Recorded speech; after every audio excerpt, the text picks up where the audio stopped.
लद्दाख कशीदगी पर दिल्ली में हलचल तेज हो गई है। बड़ी खबर मिल रही है, वजारत दिफा की 3 बजे मीटिंग बुलाई गई है। वजारत दिफा में आला सतही मीटिंग बुलाई है, जिसमें खबर मिल पा रही है कि NSA होंगे, कौमी सलामती के मुशीर अजीत डोभाल मीटिंग में शामिल होंगे। तीनों अफवाज के सरबराहान, उनके सिक्योरिटी चीफ सेक्रेटरी भी इस मीटिंग में शामिल होंगे। 3 बजे ये मीटिंग है और मीटिंग के बाद वजारत दिफा की तरफ से वजीर दिफा राजनाथ सिंह की तरफ से बाकायदा तौर पर वजीर आजम को ब्रीफ किया जाएगा और खबर दी जाएगी कि क्या कुछ सूरत हाल है, क्या कुछ सच्चाई है अभी LAC में हिंदुस्तान और चीन के सरहदी कशीदगी के दौरान हवाले से। तो ये एक बड़ी खबर इस वक्त मिल रही है। वजारत दिफा में 3 बजे वजीर दिफा राजनाथ सिंह की क़यादत में आज ये मीटिंग है और मीटिंग 3 बजे तय की गई। हाई लेवल मीटिंग, बहुत ही अहम मीटिंग। दिल्ली में गहमा गहमी तेज हो गई है। लद्दाख में हिंदुस्तान और चीन के दरमियान सरहदी कशीदगी अपने शबाब पर है और कब क्या हो जाए, हर पल तस्वीर बदलती हुई दिखाई दे रही है। यही वजह है कि गुज़श्ता रोज NSA कौमी सलामती के मुशीर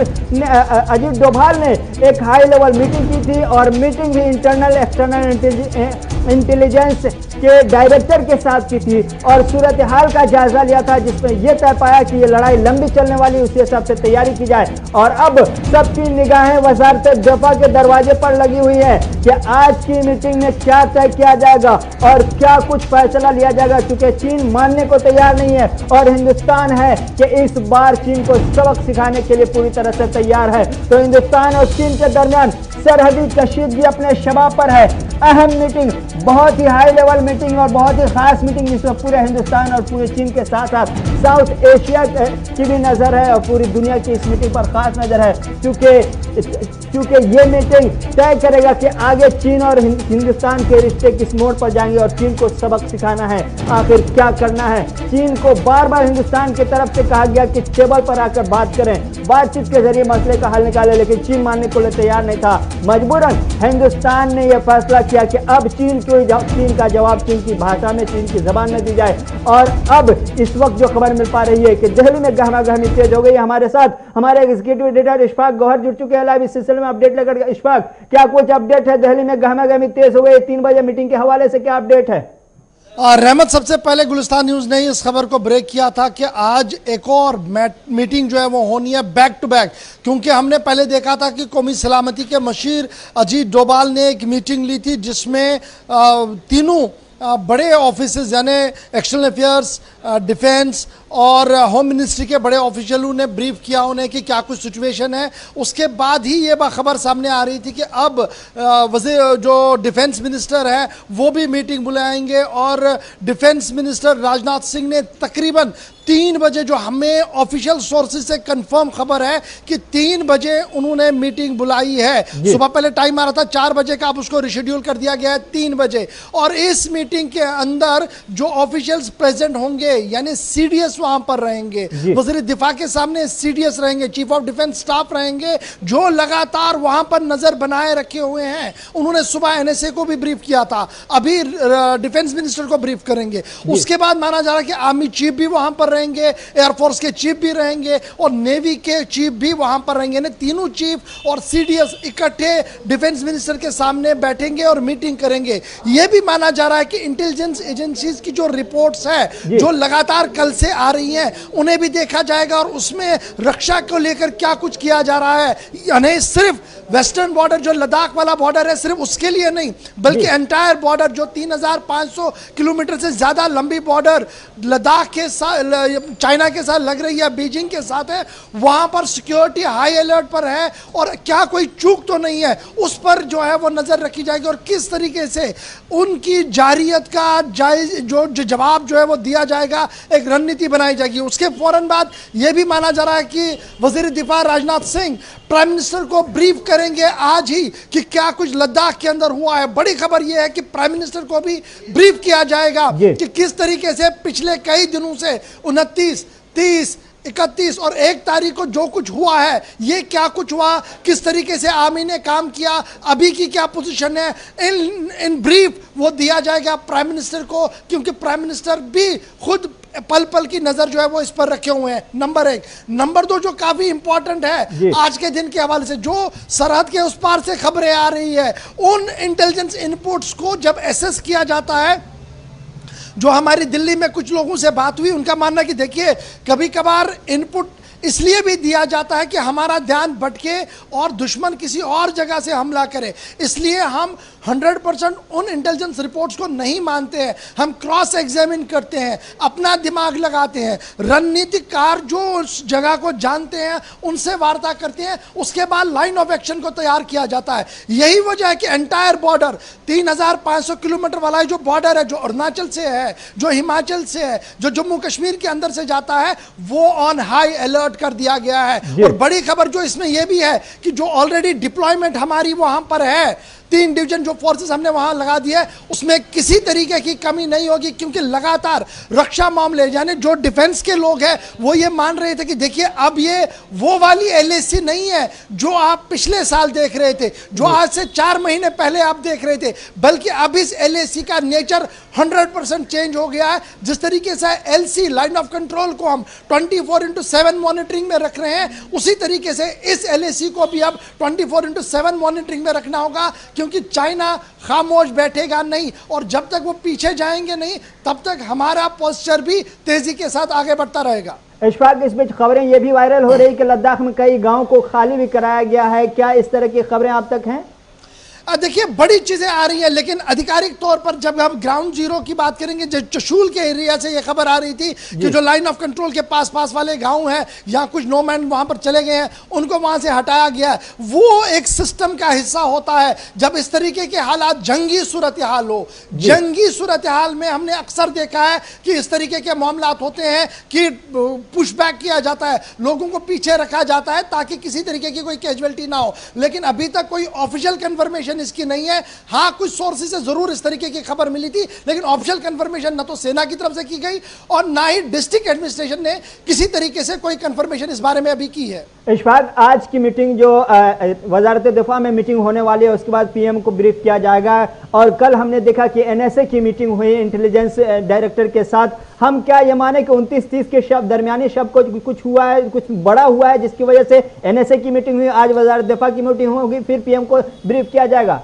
देखिए अभी तक हम जो सुन रहे थे वो ये था कि चाइना की ट्रूप जो है वो इस पार आई है, चाहे वो गोगरा पोस्ट था, दिपसोंग था, हॉट स्प्रिंग था, गलवान था, और जब उसका अंदाज़ा लगाया जा रहा था कुल मिलाकर स्क्वायर किलोमीटर्स में, तो तकरीबन 1000 आसपास वो स्क्वायर किलोमीटर बन रहे हैं। मुख्तलिफ तज्जिया निगारों की मुख्तलिफ बात है, लेकिन इस तरीके की बात हो रही थी। लेकिन एक पॉजिटिव डेवलपमेंट जो इसमें आई है वो ये है कि अब एक अहम तरीन और हसास तरीन पहाड़ी पर हमारी डिप्लॉयमेंट चली गई है। जहां पर आज तक चीन की डिप्लॉयमेंट हुआ करती थी, उनके सर्विलेंस टावर हुआ करते थे, उनके लोग खड़े हुआ करते थे, वहां से उनको धकेला गया है, पुश बैक किया गया है, और ये लगभग 4 किलोमीटर का एरिया है जो इस वक्त हमारे पास है, और ये स्ट्रेटेजिकली इंपॉर्टेंट है। अब आप कहेंगे कि 1000 के मुकाबले में 400 का क्या वैल्यू है? कभी कभार आपके लिए 1 किलोमीटर 10,000 किलोमीटर के मुकाबले में कम पड़ता है, क्योंकि ये वाला जो स्ट्रेटेजिकल पॉइंट है ये आपका पैंगोंग टीएसओ पर सीधे नजर रख रहा है।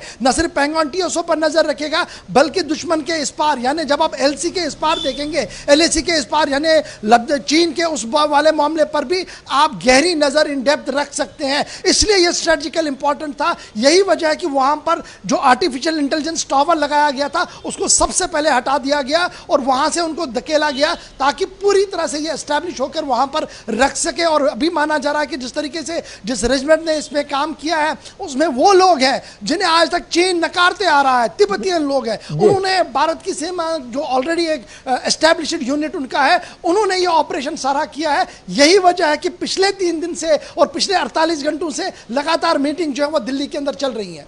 इशफाक, इस बीच जो फॉरेन मिनिस्ट्री पाकिस्तान, माफ कीजिएगा, चीन के फॉरेन मिनिस्ट्री की तरफ से अभी इस वक्त जो बयान आ रहा है वो ये कि चीन की तरफ से साफ कहना है कि चीन ने कभी भी किसी भी यूनियन टेरिटरी में या पड़ोसी ममालिक के 1 इंच जमीन पर कब्जा नहीं किया और ना ही सरहदें उबूर की हैं। और अभी जो हिंदुस्तान के साथ जो हुआ है उसमें मिसकम्युनिकेशन को इशू बताया जा रहा है चीन की तरफ से। सुबह आपने फॉरेन मिनिस्टर को कोट किया था, इस वक्त फॉरेन मिनिस्ट्री की तरफ से कहा जा रहा है कि हो सकता है कि दोनों मुल्कों के दरमियान मिसकम्युनिकेशन का इशू हो। इसको किस तरह से देखा जाए? देखिए ये स्ट्रेटेजिकल पॉइंट है, क्योंकि कल से वो लगातार ये कह रहे कि देखिए हम चाहते हैं कि वार्ता के जरिए से मसले हो जी और आप पीछे चले जाइए। ये बड़ा इंपॉर्टेंट है। क्यों?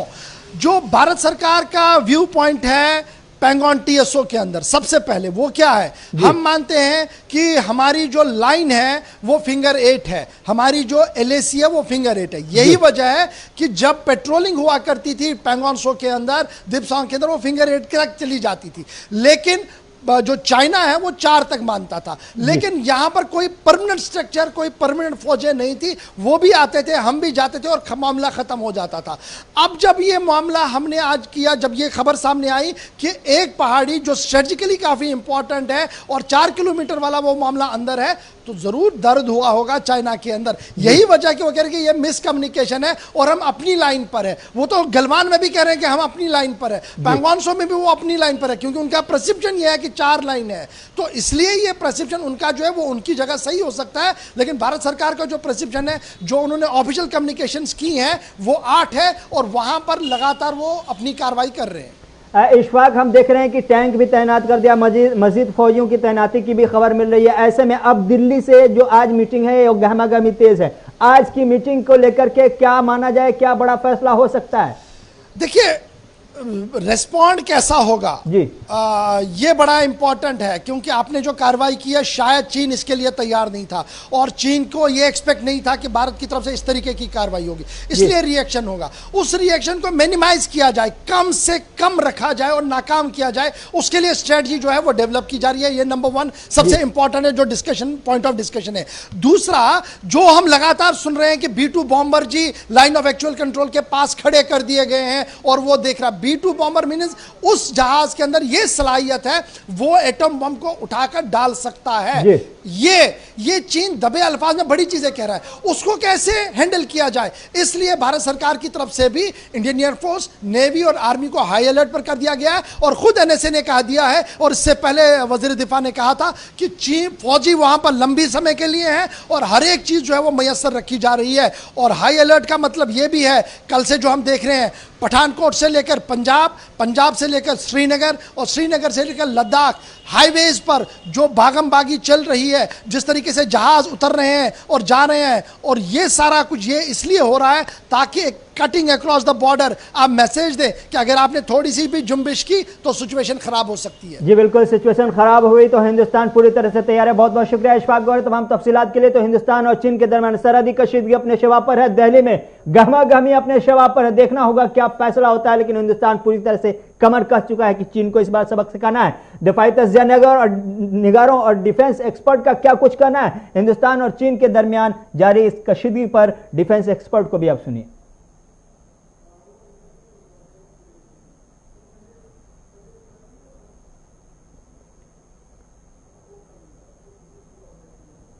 ये जो 29 अगस्त की रात को south bank of Pangong Tso में चाइना ने कोशिश की एक ट्रांसग्रेशन करने की रात के वक्त में, उसको भारतीय सेना ने नाकाम कर दिया। और ये नाकाम इसलिए कर सके हैं क्योंकि इंटेलिजेंस अच्छी थी, जो स्पीड थी मूव की और मनूवर की वो अच्छी थी। और देखिए, ये उनकी इस नापाक हरकत को, ये जो अटेम्प्ट थी स्टेटस को चेंज करने की, उसको थ्रॉट किया गया है। और बड़ी बात यह है कि माउंटेन वॉरफेयर के अंदर में जितनी हाइट्स होती हैं वो स्ट्रेटेजिकली इम्पॉर्टेंट होती हैं, और ये भारत के लिए बहुत अच्छी बात है कि इस मुस्तैदी से उन्होंने सर्वेलेंस किया और चाइना की इस हरकत को ब्लॉक किया है। और ये एक प्रिएम्प्टिव एक्शन था भारतीय सेना की तरफ से। और अगर देखा जाए तो जो स्थिति है वहाँ पर, वो उसमें टेंशन भी है, टॉक्स भी है और प्रिपरेशन भी है। और ऐसी हालत जब टॉक्स चल रही हैं और चाइना उसको डिले करने की कोशिश कर रहा है, इसके अंदर में ऐसी हरकत करना एक ट्रेचरी के बराबर ही है। वैसे तो चाइना ने उसके बाद में जो स्टेटमेंट दी है उनका वेस्टर्न थिएटर कमांड ने और ग्लोबल टाइम ने, उसके मुताबिक उनके ऊपर में विश्वास नहीं किया जा सकता है, क्योंकि 15 जून के बाद में, गलवान के इंसिडेंट के बाद में, उनके ऊपर में कोई भी भरोसा करना बहुत मुश्किल है। और खुशी है इस बात की कि भारतीय सेना अलर्ट है, रेडी है, और चाइना की इस कोशिश को उन्होंने नाकाम किया है।